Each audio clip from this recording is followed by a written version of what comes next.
What is up, everybody? Calling all angels. We are back tonight with a very, very important matchup for Angel City as they return to action. A lot of stuff ahead, a lot of definite anxiety coming up as we get into these matches where, honestly, Angel City needs to make some big time changes compared to what has been happening. So today is the first day back in over a month since we've had a clash, and we're back in the friendly confines of BMO Stadium out in Los Angeles near the Coliseum, and Angel City will be hosting Orlando Pride. So what can we say so far as we look through the big moment that we have seen is Ali Setner for Angel City joining in. We do have an availability report here, so I will read off this really quick.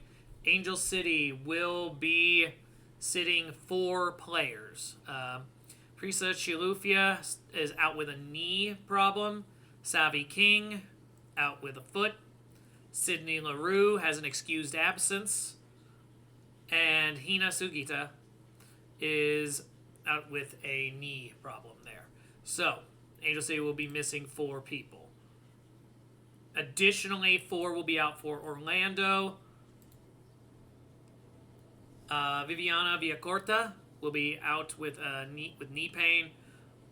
Oihane will miss with a lower leg. Kylie Nadner will face maternity leave right now, so she is out until all of that business is taken care of. And the most impactful one, I think, on either side is Barbara Banda, aka the current goal leader for the entire league, being out with a thigh injury.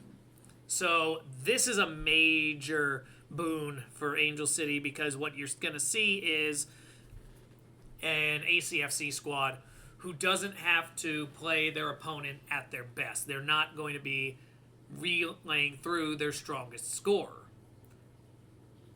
That said,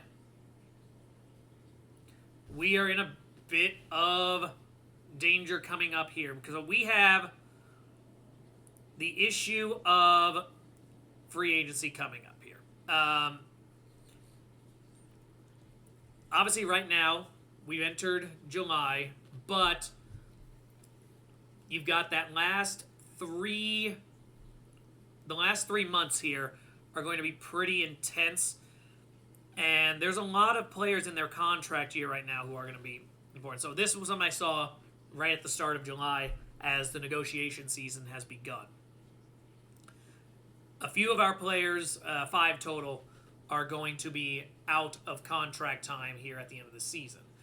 We have Sarah Gordon, who obviously very impactful player, Claire Elmsley, Hannah Siebert, Sophia Matisse, and Faith Nguyen. So what you've got here, the issue at hand is those are a lot of roster spots with a lot of players who see a lot of time. So big shifts could be on the horizon here. All 5 of them are going to be trying to prove their worth either for the purpose of pay or for the purpose of attracting a different team. Right now, Sarah Gordon got a whole family built up. I know that she's probably the big one that the fan base would like to keep, but we've still got a lot of danger at hand here. So I don't know, just from what I'm thinking here, we're going to see a lot of players make performances to try to establish they deserve more pay and that they can be part of a core going forward that can make runs. Or what could also be happening if this team starts to break down, we've already changed coaches after all, these players might have already been run off. And the danger with that mindset, if you are if you are dealing with free agents that have already kind of seen that you're not going to be a serious threat, they could actually start shopping themselves early. You also do have the opportunity where you're looking at potential trade options. Do you end up talking to teams in other countries, going to Europe or going to the W League in Japan? Like, where is your mindset going? Like, the mental state for the team very much sits.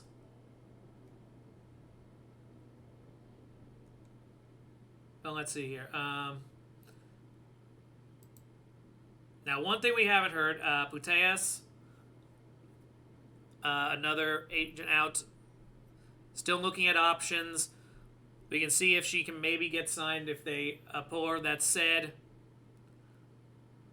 that could also be any team that's in contention. If you're someone from Europe right now and you're looking to transfer, are you looking for a team that's borderline playoff, or are you looking at a team that's near the top of the table already? So this becomes a dangerous scenario. Like, you got to make your pitch as much as you can, but this is turning into, where are we making our moves? Are we looking to sign during the season? Are we looking to make trades during the season? Where are we looking here? I'm kind of going off on this just because at this point we are looking at a must-win today, really just to set the tone.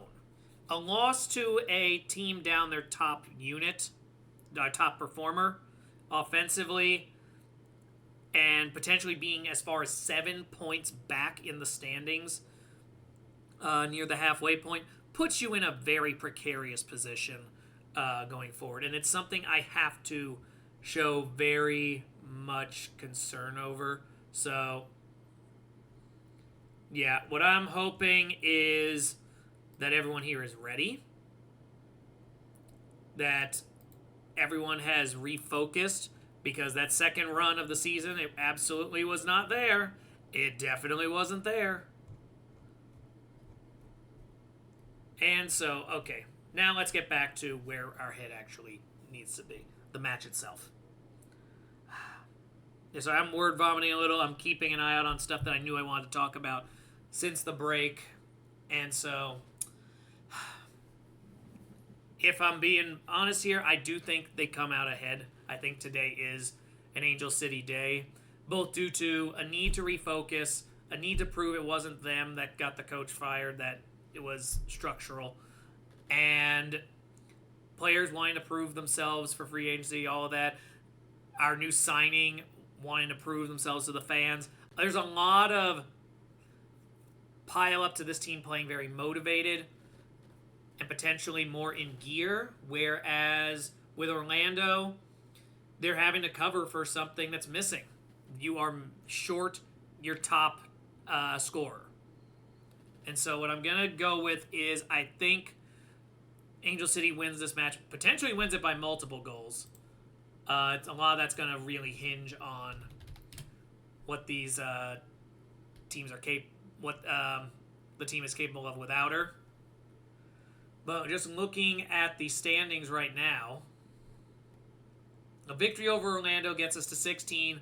Orlando is currently at 17, holding the last playoff spot, and North Carolina at 18 is holding the 7th position. You've got potentially, if stuff broke correctly for you,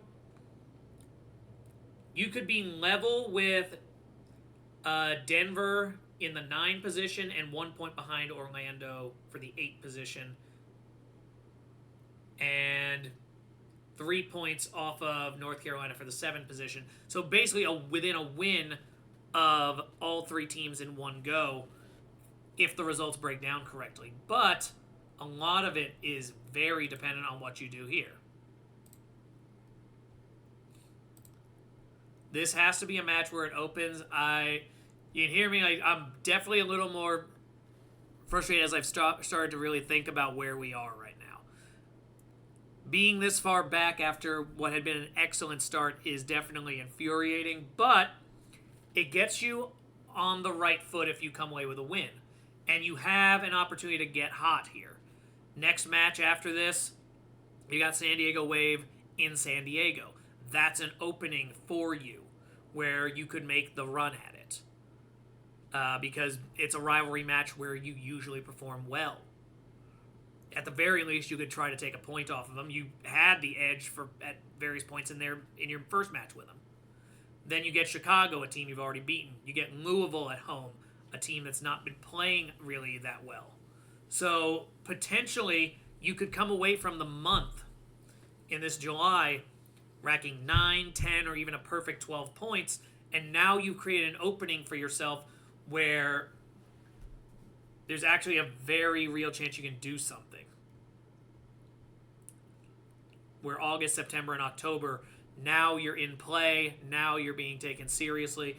So a lot has to happen to get back in control, and that really does start with this match with Orlando. You have a very good opportunity for it. And you actually have a match in hand on Orlando, so functionally, you would be in control of your own destiny with a win here again, which, after all that's happened, would be very much a welcome statement. In any case, just looking at the standings here, you see all the other Western teams. I'm looking at this like San Diego, Utah, Portland taking up the entire top three, all within a point of each other. You look at Denver just ahead of us, like Seattle just ahead of us. Really, the only team out west that Angel City is performing better than is Bay FC, and we just bolstered their roster a little bit, so this could not be one of those weak starts. After all that, point is, I'm optimistic for today. Think there's a dub.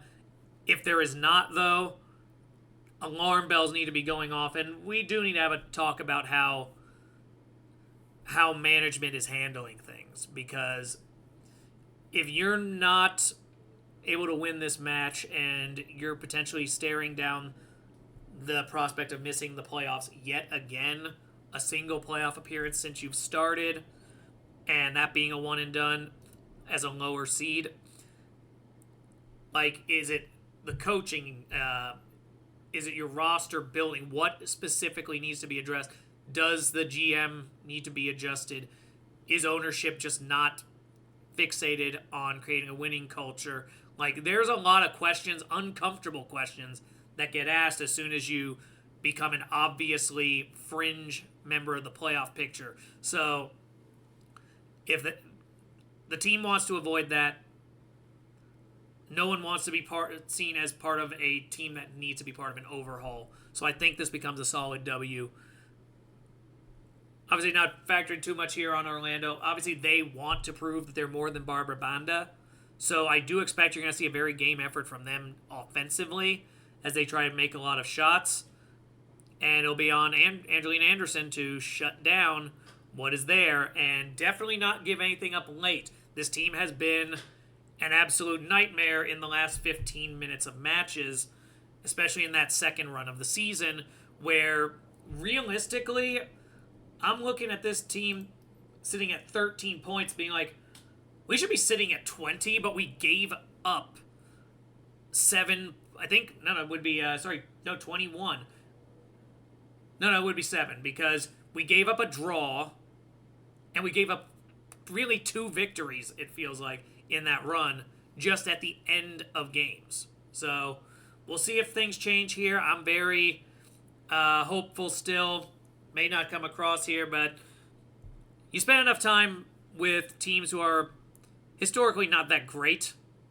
Hello, New York Mets. How are you doing? You pick up on needing to get off the brutal honesty. Like, get it out there into the world and make it clear what needs to be done, because it refocuses the fandom too. It creates a more engaged fandom, as it were. All right. So that concludes it all for me. I've talked ear off here for about 15. Enjoy the match if you're watching live. Enjoy the other matches if you're watching live. And as always, go Angels.